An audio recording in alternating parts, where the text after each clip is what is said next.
Que grande é aquele dia. Que dia é esse? O dia do juízo, certo? E não há outro semelhante. É tempo de angústia para Jacó. Ele, porém, será livre dela. Então, aqui nós temos a expressão angústia de Jacó, certo? Um tempo de grande angústia que sobrevirá sobre o povo de Deus, pouco antes da volta de Jesus. Um tempo de provação psicológica para o povo de Deus que se passa logo após o fechamento da porta da graça. E como nós sabemos que isso acontece após o fechamento da porta da graça? Volte para Daniel. Daniel capítulo 12. Quando nós vimos no verso 1, Miguel se levantando, Jesus, isso indica o fim do seu serviço sumo sacerdotal no santuário celestial, certo? Encerra-se o juízo investigativo, é selado o destino de todos os povos, fecha-se a porta da graça, e aí então nós temos esse levantar-se de Miguel em favor do seu povo, e temos então o tempo de angústia. Todos entendem aqui que Miguel é o nome de batalha de Jesus, certo? Passa aí por favor, Leandro. Olha só, no grego, Mikael, certo? Mi, quem, K como El, Deus. Quem como Deus. Miguel igual a Deus, certo? Então Miguel é o nome de batalha de Jesus, ok? E nesse contexto, Miguel ele se levanta para a sua última batalha em favor do seu povo. Para a sua última batalha em favor do seu povo. Esse tempo de angústia que nós temos em Jeremias e aqui em Daniel, ele é o mesmo apresentado como sendo a grande tribulação de Mateus e de Apocalipse. Passa aí aqui, por favor. Olha só, Jeremias, nós já lemos, Daniel também. E em Mateus capítulo 24, verso 21 diz: porque nesse tempo haverá grande tribulação, como desde o princípio do mundo até agora não tem havido e nem haverá jamais. E Apocalipse capítulo 7, verso 14 diz: são estes os que vêm da grande tribulação, os que lavaram as suas vestes no sangue do Cordeiro. Certo? Então se trata do mesmo evento, o tempo de angústia e a grande tribulação. No mesmo livro, Eventos Finais, falando a respeito desse assunto, Ellen White ela escreveu o seguinte: passa aí, por favor. Estamos mesmo no limiar do tempo de angústia, e acha-se diante de nós perplexidades com as quais dificilmente sonhamos. Desde que ela faleceu, em 1915, até os dias atuais, de fato já aconteceram muitas coisas com as quais nunca sonhamos. Coisas que jamais imaginamos que veríamos sobre a face da terra. Passa, por favor, Leandro. Ela diz ainda no livro Beneficência Social: os juízos de Deus estão na terra. As guerras e rumores de guerra, as destruições pelo fogo e inundações dizem claramente que o tempo de angústia lhe aumentará até o fim está às portas. Não temos tempo a perder. O mundo está insuflado pelo espírito de guerra. As profecias do capítulo 11 de Daniel já alcançaram quase o seu final cumprimento. Imagine que isso ela dizia em seus dias, que as profecias de Daniel capítulo 11 já estavam quase se cumprindo, já estavam quase no final. O que dizer então dos dias atuais? Nós estamos muito mais próximos do que antes de ver Daniel capítulo 12, versículo 1 se cumprir. E acredito eu que esse dia será em nossos dias. Miguel, ele se levantará em favor do seu povo. Em meio a esse tempo de angústia, em meio a esse tempo de guerra, em meio a esse tempo de tribulação, Miguel se levantará do seu trono, o defensor dos filhos de Deus. E pela última vez, ele batalhará por eles. Amém? E em meio a esse tempo de angústia, como é que estará então o povo de Deus? Passa, Leandro, por favor. O livro Testemunhos Seletos, volume 9. Nós temos mais um relato da irmã Ellen White, que ela diz: tremendas provas e aflições aguardam o povo de Deus. O espírito de guerra está incitado às nações de um a outro extremo da terra. Mas em meio ao tempo de angústia que está para vir, tempo de angústia qual nunca houve desde que existe nação, o povo escolhido de Deus ficará inabalável. Satanás e seu exército não o poderão destruir, pois anjos magníficos em poder o protegerão. Amém? Passa, por favor. Ao se aproximarem os membros do corpo de Cristo do período de sua luta final, o tempo da angústia de Jacó, esse povo ele vai crescer em Cristo e eles partilharão grandemente do seu Espírito. É a chuva serôdia que os vivifica e fortalece para passar pelo tempo de angústia. Passa mais uma vez. E na meditação recebereis poder. Ela ainda diz: esse tempo de aflição e angústia requererá um esforço de sinceridade e fé absoluta, que suporte a demora e a fome, e não desfaleça sob a fraqueza, embora seja severamente provado. O período de graça é tempo concedido a todos, a fim de se prepararem para o dia de Deus. Como nós vimos nessa manhã, assim como o tempo no deserto para o povo de Israel era o período de se prepararem para a terra de Canaã, o período de graça que nós temos agora é o tempo concedido a todos, a fim de nos prepararmos para o dia de Deus. Para encerrarmos essa parte falando a respeito do dia de angústia, eu gostaria, Pastor Leandro, que vocês abrissem as suas Bíblias no livro de Salmos. Salmos de número 9.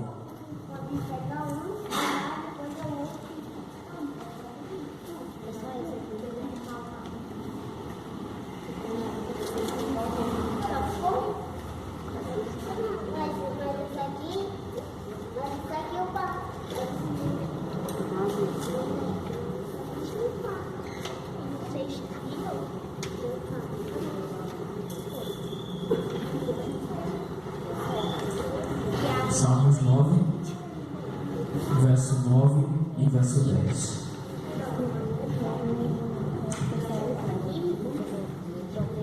Diz assim: o Senhor é também alto refúgio para o oprimido, refúgio nas horas de tribulação. Em ti, pois, confiam os que conhecem o teu nome, porque tu, Senhor, não desamparas os que te buscam. Amém? Mesmo em meio a esses dias de provações, nós temos uma única e suficiente certeza: nós não estaremos sozinhos. Nós não estaremos sozinhos. Embora retirado da terra, o Espírito Santo ele não se apartará de nós. Embora longe dos ímpios, embora longe dos perdidos, o Espírito Santo estará tão próximo de nós que nós sentiremos o seu poder nos fortalecer, porque Deus nunca desampara os que o buscam. Amém? Passaremos sim por um grande tempo de angústia, qual nunca houve desde que existe nação, mas não sozinhos, não desamparados, porque Deus estará ao nosso lado. Passado esse tempo, passado esse evento, toma lugar um outro evento, pouco antes da volta de Jesus. Não podemos afirmar com clareza se são hora antes, se são dia antes, mas esse evento se passa antes da volta de Jesus, que é a ressurreição especial. Essa ressurreição ela não é nem a primeira, a ressurreição dos salvos, e nem a segunda, a ressurreição dos ímpios. Volte comigo para Daniel capítulo 12, por favor. Daniel capítulo 12, verso 2, nos diz algo muito interessante. Eu já falei sobre isso aqui em outras mensagens, mas vale relembrar.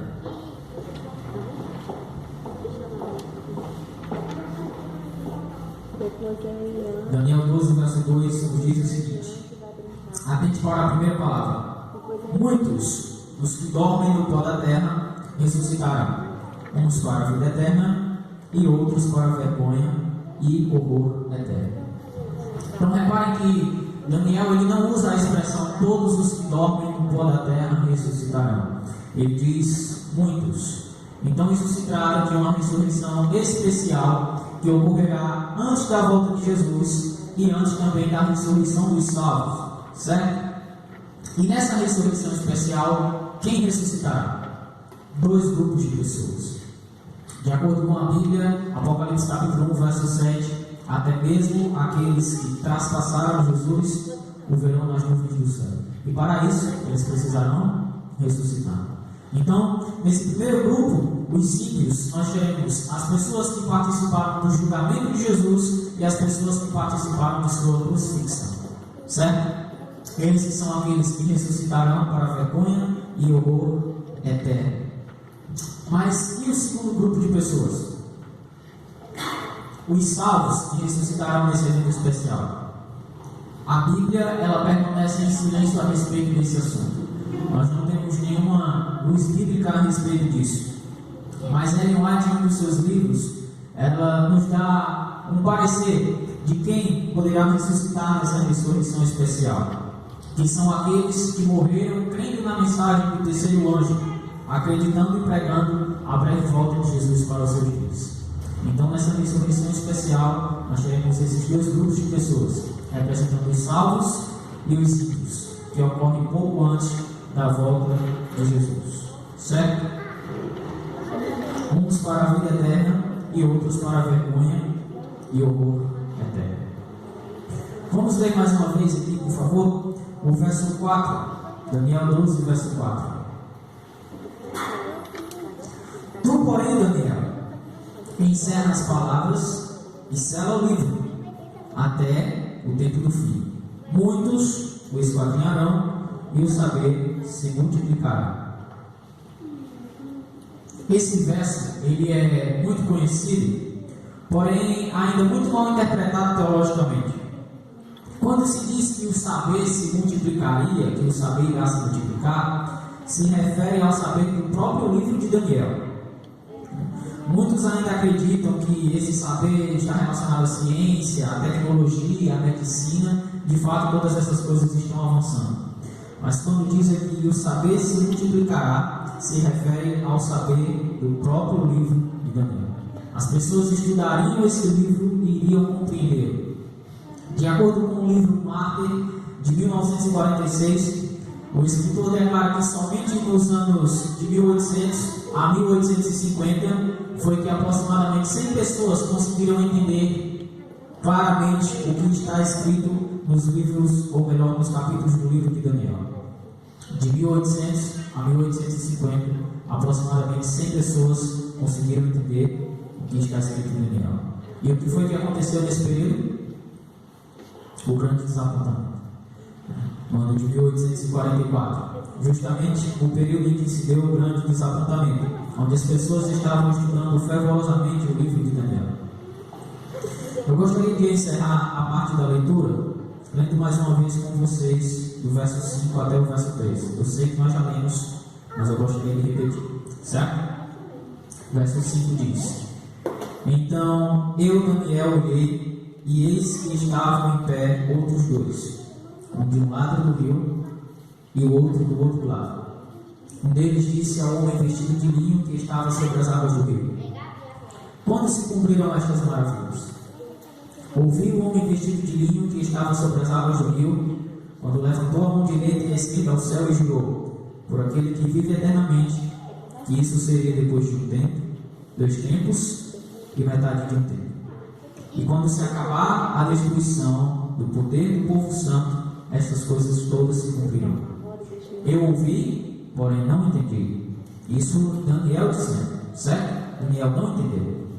Então eu disse: Meu Senhor, qual será o fim destas coisas? Ele respondeu: Vai, Daniel, porque estas palavras estão encerradas e seladas até o tempo do fim. Muitos serão purificados, embranquecidos, provados, mas os perversos procederão perversamente, e nenhum deles entenderá. Mas os sábios entenderão. Depois do tempo em que o sacrifício diário for tirado e posto a abominação desoladora, haverá ainda 1290 dias, Bem-aventurado que espera e chega até 1335 dias. Tu, porém, segue o teu caminho até o fim, pois descansarás e ao fim dos dias te levantarás para receber a tua herança. Ok. Perceba aqui, como eu disse, que nós temos a continuação do capítulo 2. Ainda às margens do rio, Daniel vê aquele homem dizer essas coisas. Daniel vê todo o cenário apresentado e ele pergunta: quando é que isso vai acontecer? Um tempo, 2 tempos e metade de um tempo. Está claro para você? Não, né? Imagina para Daniel. Daniel não entendia o que estava ouvindo. Ele não sabia a que período isso se tratava. E mesmo sem entender, o homem vestido de linho chega para ele e diz: Daniel, assunto encerrado.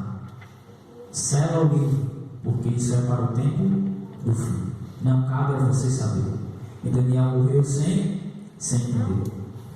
Mas nós, graças ao conhecimento dos teólogos, graças ao Espírito Santo que iluminou as pessoas que estudaram a Bíblia, sabemos que esse período de um tempo, 2 tempos e metade de um tempo se refere ao tempo de supremacia papal. Passa aí, Leandro, por favor.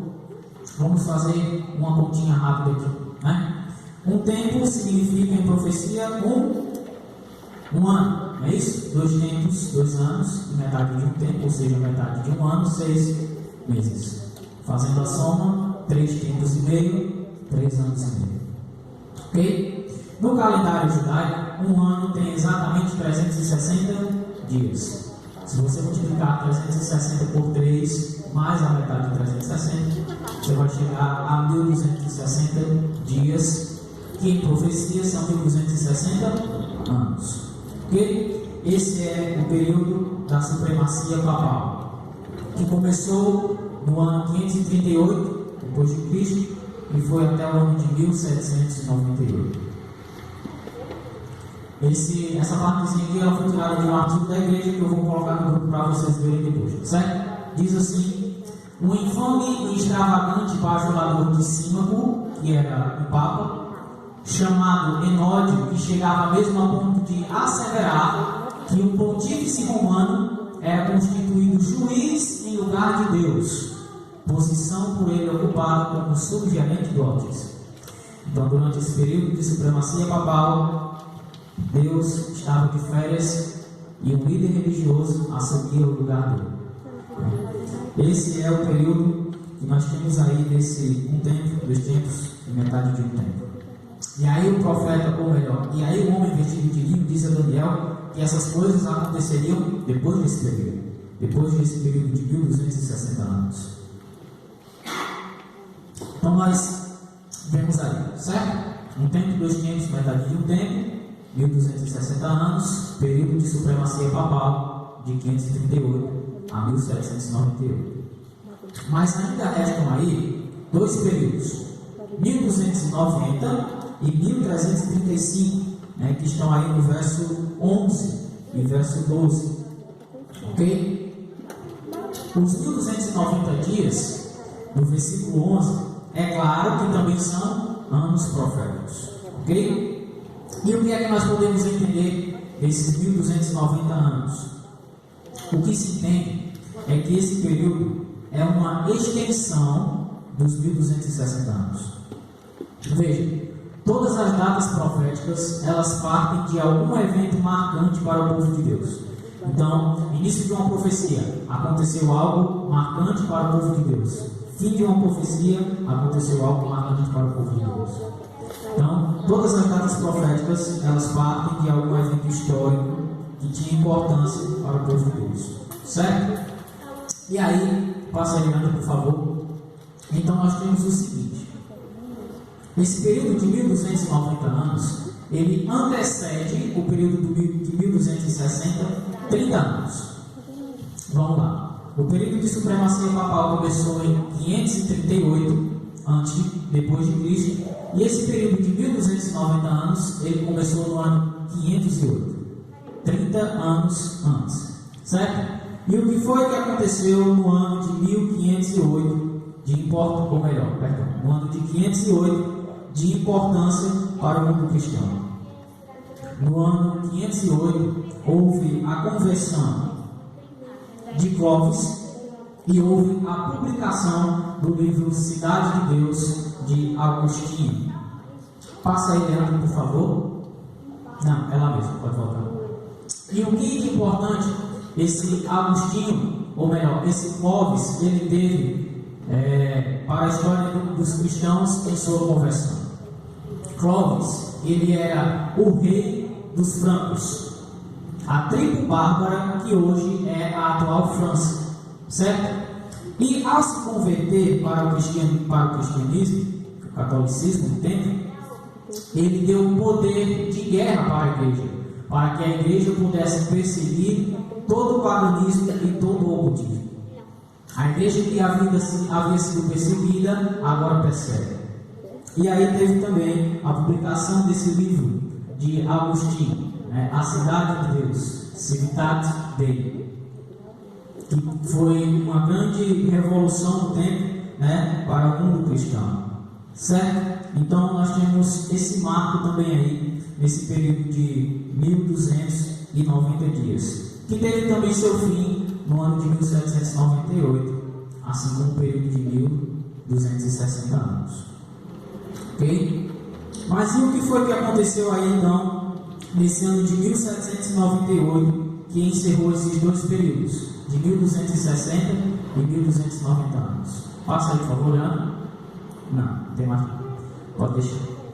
No ano de 1798, eu tenho certeza que alguns aqui já viram isso, já estudaram. Em fevereiro, especificamente de 1798, o general Berthier, a mando de Napoleão Bonaparte, ele invadiu Roma e levou preso o Papa Pio VI. Ele foi levado para o cativeiro na França e lá ele permaneceu até a sua morte. Então aí é o fim do período de supremacia papal, certo? O fim desse período de 1260 e também o período de 1290 anos, ok? E essa é a conhecida ferida mortal da besta, da qual ela foi curada algum tempo depois. Isso está no livro de Apocalipse, ok? E aí, se você partir também desse ano